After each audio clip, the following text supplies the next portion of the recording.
Live from Miami, Florida on the Palmetto Expressway. It is a beautiful day. I'm on my way to Connecticut, and I just want to say that, sometimes there's circumstances, things happen in life, people die, bad circumstances, you lose your job, etc., etc., etc. But how are you going to look at those problems? What is your perspective? And a lot of times we seed our problems by words, and we energize our circumstances around us in a negative way, because one thing to keep in mind is that everything you say has an impact, because words are spiritual. Paul said that the weapons of our warfare are not carnal, but mighty for the pulling down of strongholds. He talked about comparing spiritual thoughts with spiritual words. He emphasized that, everything we say has an impact. Proverbs says that life and death are in the power of the tongue, and those who engage it will eat the fruit thereof. So if you're speaking life over a situation, you're going to receive the fruit of that. If you speak negative, that's what you will receive. Jesus said that by your words you will be justified, and by your words you will be condemned. So it's so easy to look around you and say, oh, my life sucks, or today's not looking so good, or this keeps happening to me, or maybe something you've seen in your family history.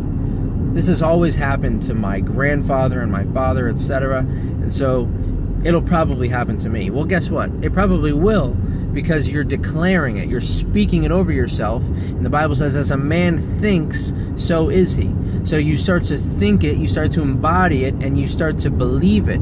So you have to practice speaking positive. You have to speak life. Jesus said, the words that I speak are spirit and life. So if you speak life over your situation, don't speak the problem. Speak the solution. A lot of people, they look around them and they say, look what's going on in my life. And they complain instead of talking the solution.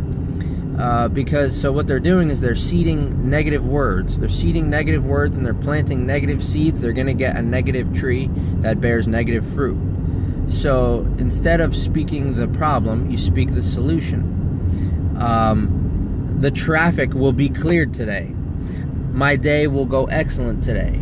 I will have great encounters today. I'm going to meet a lot of great people today. We're going to win the game today. We're going to do well in the test today. God, give me the peace to do well in this test today. And start speaking positive. A lot of times we base our lives on our circumstances around us. We look at the world around us and we base our life off of that. But we're supposed to walk by faith and not by sight. You believe in the things that are not as if they already are. Speak to the mountain. Jesus said, speak to the mountain. It will be, and tell it to be uprooted and cast into the sea. And you shall have whatsoever you say. The mountain is the problem. The mountain is the circumstance, the obstacle in your way. You tell it to move, believing without doubt in your heart, it says, and you will have whatsoever you say. So you have to believe it and you have to speak it. Because a lot of people, I've done it myself, we seed these negative words, and next thing you know, it's like we're almost not surprised that we've got a negative outcome, because our mind has already been set on it. That's why confidence is so important. They tell us, even when you're up there speaking, it's like confidence is more important than anything. Sometimes it's not about what you say. It's not about the content, but it's about the delivery.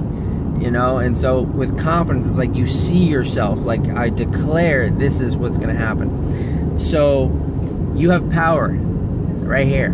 So use it wisely. By your words you will be justified. By your words you will be condemned. It doesn't matter what's happening around you. Walk by faith, not by sight. Speak to the mountain. Tell it to move. Have a blessed day.